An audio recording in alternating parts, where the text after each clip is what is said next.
So, snow day. Yesterday in the afternoon it started snowing and it didn't stop since then.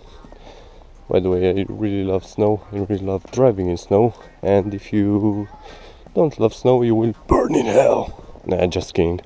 So yeah, there's my car buried under some snow, and I will show you what you can do to hopefully not scratch the shit out of your car while you clean it, and how to properly do it in case you encounter snow like this. So the first thing you're going to do is unlock your car. If you need to key it, you can pray and hope that your key isn't frozen, and then you're going to clean the driver's door with your hand.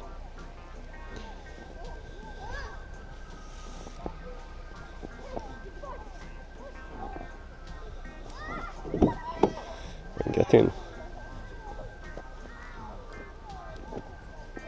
Yeah. Yeah. Sorry, I was checking if my parking spot is still there.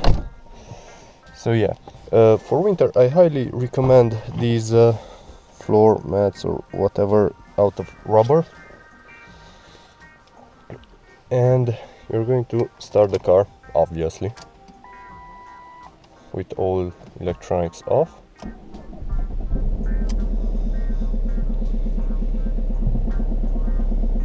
And no, you don't fucking turn on the wipers and that's it. You will need one of these thingies and turn on, well, I have a heated windscreen and heated rear screen. If you don't have the heated windscreen, then good luck scraping the ice off. And let's get to it. You can also turn on the headlights, so they also warm up in case you don't have LEDs. So they also warm up and make your job easier. So let's get to cleaning the car part.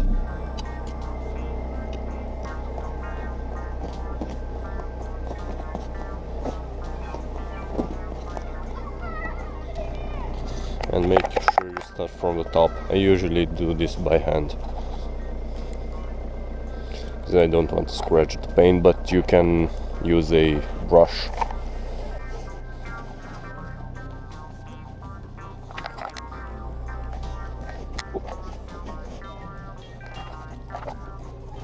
Oh my god. Oh, the fumes combined with the condensation from the tailpipe.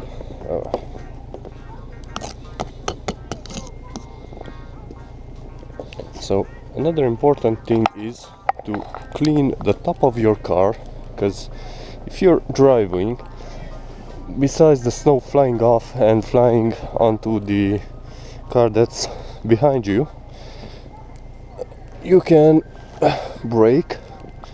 I mean, like when you need to stop, and the snow can slide off onto your windscreen. So don't just half-ass it. Go ahead and clean the whole car.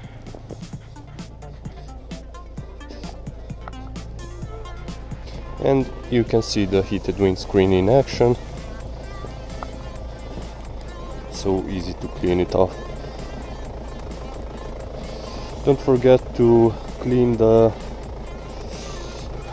vent for your, what's that, HVAC or climate or whatever.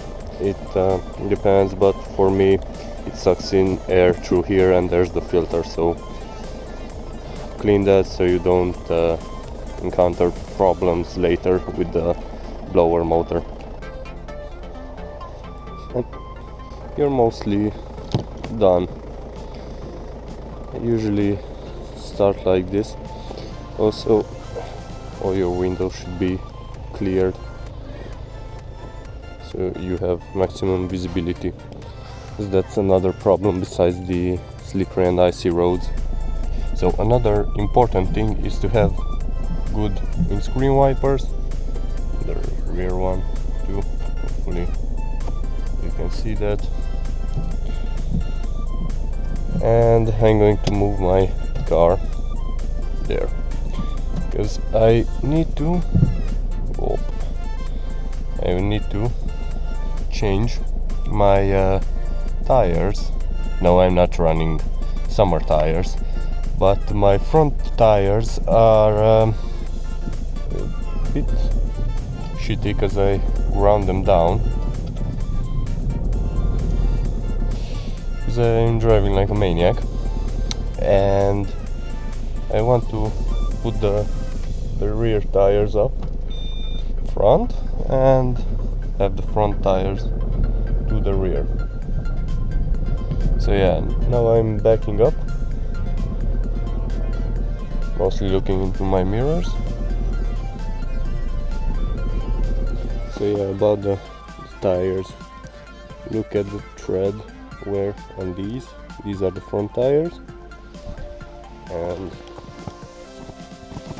look at the tread on these are the rear tires. So that's why I want to change them up so I have better grip on the front. And yeah, because those are the tires that I'm using mainly for braking and steering. If the rear goes out, hopefully it won't, I can kind of control it, though I'm not really good at it at the moment. So yeah, project for today. And here are some clips from yesterday night. Example number 1, understeering, because the front tires are, as you saw previously. Example number 2, a handbrake turn that I can call pretty successful, even though the rear tires have a pretty good grip, because just as you saw previously. And example number 3, the inability to stop, and I kinda slided into this intersection. Luckily there was nobody around. Example number 4, a front wheel drive drift. You achieve this by pulling and releasing the handbrake, and after that accelerating to get it out of the corner. A fun thing that I didn't try before, example number 5, a J-turn. You go in reverse and yank the wheel to one side, the front tire slip, you turn around, put it into first gear and go forward.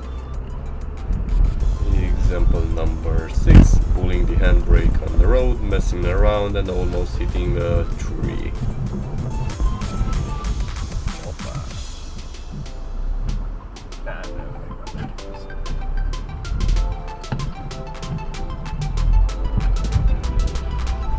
And the last example, number 7, messing around by pulling the handbrake and not hitting anything.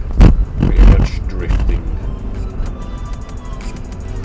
In case you're a beginner, I highly advise you to try out some of these maneuvers, except number 6, in a parking lot where it's safe and there's nobody around, so you get the feel of the car and what happens to it when you're encountering snow.